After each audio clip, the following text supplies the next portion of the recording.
Bom, pessoal, agora a gente vai ver um fundo de investimento que é bem bacana, que é um fundo de investimento em direito creditório, que tem mudanças aqui na prova a partir de janeiro de 2024, que é aqui a CVM 175. É uma mudança aqui só na última linha, mas consequentemente ele vai afetar toda uma estrutura e aqui é importante.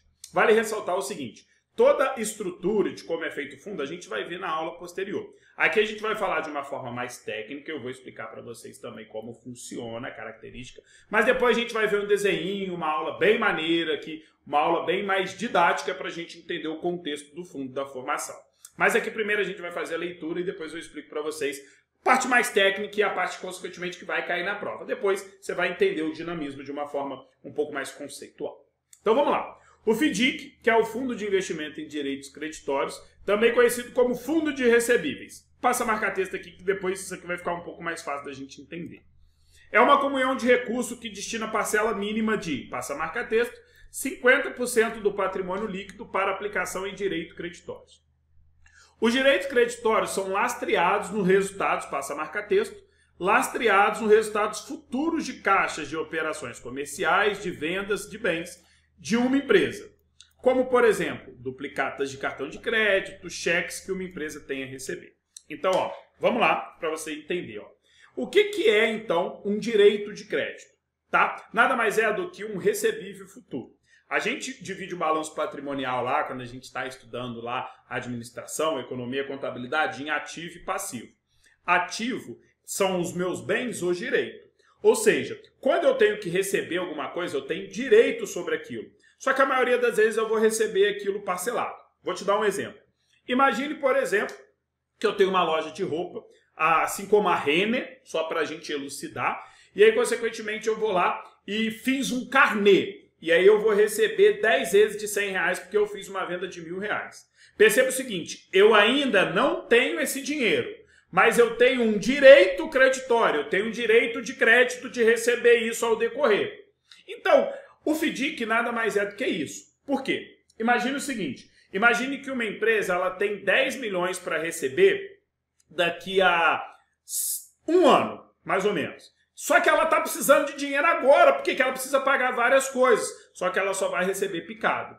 Então o fundo de investimento vem e fala, ó, ao invés de eu te dar 10 milhões de reais, eu te dou 8. E, ou seja, eu antecipo todo esse direito de crédito que você tem. E eu fico responsável por receber isso. E aí eu vou recebendo ao decorrer. Só que eu ganho 2 milhões nessa transação. Pode ser que tenha inadimplência, etc. E isso a gente vai ver depois. Então, o direito creditório nada mais é do que isso. A empresa ela tem o direito de receber, não quer esperar porque está precisando do dinheiro, ela vende isso para o fundo vai e antecipa para ela. Só que, para ser considerado um fundo de direito creditório, precisa ter pelo menos, ou seja, um mínimo de 50%. Tá? Ah, beleza. E se tiver 60%, 70%, não tem problema, mas o mínimo que precisa ter é 50%. E aí aqui a gente vai ver algumas características que esse fundo tem e, consequentemente, pode cair na sua prova. Depois de 90 dias, a porcentagem de direito creditório deve ser pelo menos 50% do patrimônio líquido do fundo. E seu PL não pode ser inferior a 500 mil. Passa a marcar texto que isso aqui é muito importante, tá? Então, o fundo de investimento ele não pode ter patrimônio inferior a 500 mil. Ele tem que ter o patrimônio superior, porque senão às vezes fica difícil de pagar, se alguém quer resgatar, por exemplo, algum dinheiro desse fundo. Então, pelo menos depois de 90 dias que o fundo foi estruturado, 50% do patrimônio líquido, né, precisa estar em direito creditório e não pode ser inferior a 500 mil reais. Isso é importante, isso cai na sua prova, passa a marcar texto aqui. Wallace, o que acontece se for inferior? O fundo pode ser fechado, decretado uma falência. Vai vender os ativos e pagar ali os seus cotistas. Consequentemente, o fundo não pode não continuar a existir. Isso é importante.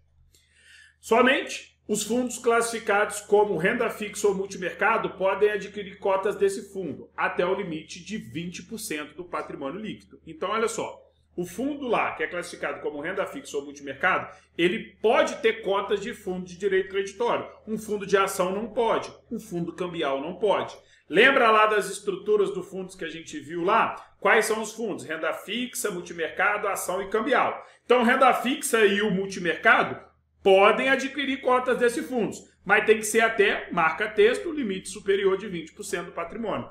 Ou seja, não pode ter um fundo de renda fixa que tem 25% do patrimônio em FDIC. O máximo que pode ter é 20. Por quê? Porque aqui tem grande probabilidade de inadimplência, tá? Então existe ali um percentual que é seguro ali, tanto para o fundo quanto para o cotista. Beleza? Passa a marcar texto, isso cai muito na prova. Podem ser fundos fechados ou abertos, então isso aqui é importante, tá?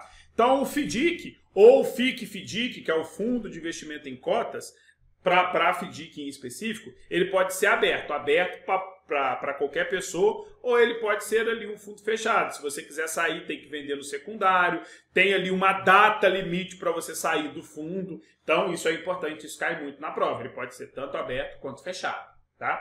Anota essa informação também. Outra coisa importante, isso aqui, se eu não me engano, mudou em 2022. Não há investimento mínimo para aplicação. Isso cai muito, muito na prova. Isso aqui, essas duas partes aqui são as mais importantes. Esse final aqui, tá? É o que tem grande probabilidade de cair na sua prova. Porque antigamente tinha um valor mínimo de aplicação, 50 mil. E hoje não tem mais. Então não tem investimento mínimo para essa aplicação. Pode ser que você consiga investir com R$1.000. Ou então pode ser que tenha outro que o mínimo é 50 mil. O que tem aqui é, antes, todos precisavam ser 50 mil. Agora não. Você pode entrar no FDIC com 1.000, 5 mil, vai depender ali do que o gestor acreditar ser aceitável para a compra da cota. Então, é importante que não existe investimento mínimo para aplicação. E uma outra coisa importante, isso aqui é a principal mudança, que muda em 2024, é um fundo para investidor geral. Por quê? Porque antes era só para investidor qualificado. Só investidor qualificado conseguia investir em FDIC. E, por exemplo, FDIC só entrava na CPA 20.